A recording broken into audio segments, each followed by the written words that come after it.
വിശദമായ വാർത്തകളിലേക്ക് കടക്കുകയാണ്. ഈ മണിക്കൂറിലെ ഏറ്റവും പ്രധാനപ്പെട്ട വാർത്തയിലേക്കാണ് പോകുന്നത്. രാഷ്ട്രപതിയുടെ നയപ്രസംഗം വികസിത ഭാരതം എന്ന ലക്ഷ്യത്തെ ശാക്തീകരിക്കുമെന്ന് പ്രധാനമന്ത്രി നരേന്ദ്രമോദി. നയപ്രഖ്യാപന പ്രസംഗത്തിൽ മേലുള്ള നന്ദിപ്രമേയ ചർച്ചയ്ക്ക് മറുപടി പറയുകയായിരുന്നു പ്രധാനമന്ത്രി. 10 വർഷത്തെ BJP ഭരണ നേട്ടങ്ങൾ എണ്ണിപ്പറഞ്ഞതിനൊപ്പം കോൺഗ്രസ് ഭരണകാലത്തെ വിവേചനവും പ്രധാനമന്ത്രി ഓർമ്മപ്പെടുത്തി. വിദേശ നയങ്ങൾ സംബന്ധിച്ച ചിലർ അനാവശ്യ പ്രസ്താവനകൾ നടത്തുന്നുവെന്ന് പേര് പറയാതെ രാഹുലിനെതിരെ വിമർശന ശരം തൊടുത്ത പ്രധാനമന്ത്രി നക്സലിസത്തിന്റെ ഭാഷയിലാണ് രാജ്യത്തിനെതിരെ ചിലർ സംസാരിക്കുന്നതെന്നും തുറന്നടിച്ചു.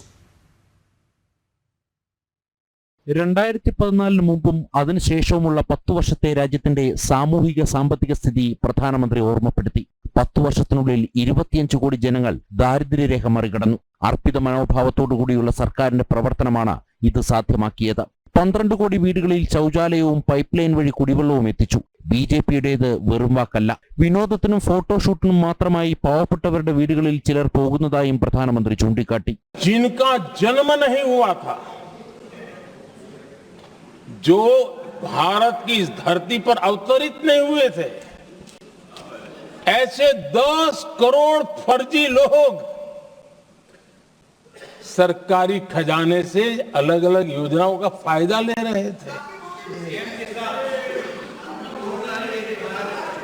आदरणीय सभापति जी, सही को अन्याय न हो इसलिए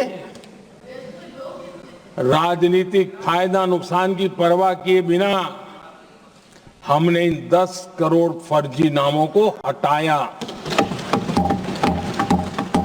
ജനങ്ങളുടെ കാശുകൊണ്ട് BJP കൊട്ടാരങ്ങൾ പണിതില്ലെന്ന് പറഞ്ഞ പ്രധാനമന്ത്രി വിവിധ പദ്ധതികൾ വഴി സർക്കാർ ലാഭിച്ച പണം ജനങ്ങൾക്ക് തന്നെ നേരിട്ട് നൽകിയെന്നും ചൂണ്ടിക്കാട്ടി. 10 साल हो गए ये घोटाले न कर करके, घोटाले न होने से भी देश के लाखों करोड़ रुपए बचे हैं जो जनता जनार्दन की सेवा में लगे हैं. आदरणीय सभापति जी, हमने ये जो अलग अलग कदम उठाए उससे लाखों करोड़ रुपए की बचत हुई, लेकिन उन पैसों का उपयोग हमने शीश महल बनाने के लिए नहीं किया. വനവാസി വിഭാഗങ്ങളിൽ നിന്നുമുള്ള അംഗങ്ങൾ സഭയിൽ മുൻപുണ്ടായിട്ടില്ല. എന്നാൽ ഇന്ന് പട്ടികവർഗ വിഭാഗത്തിൽ നിന്ന് 3 അംഗങ്ങൾ സഭയിലുണ്ട്.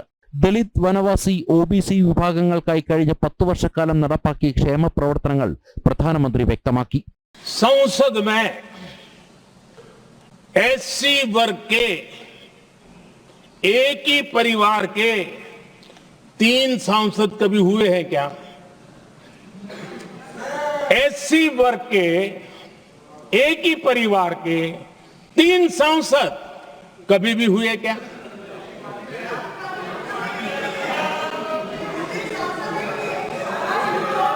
मैं दूसरा सवाल पूछता हूं, कोई मुझे बताए कि एक ही कालखंड में, एक ही समय में संसद में ST वर्ग के एक ही परिवार के 3 MP हुए हैं क्या?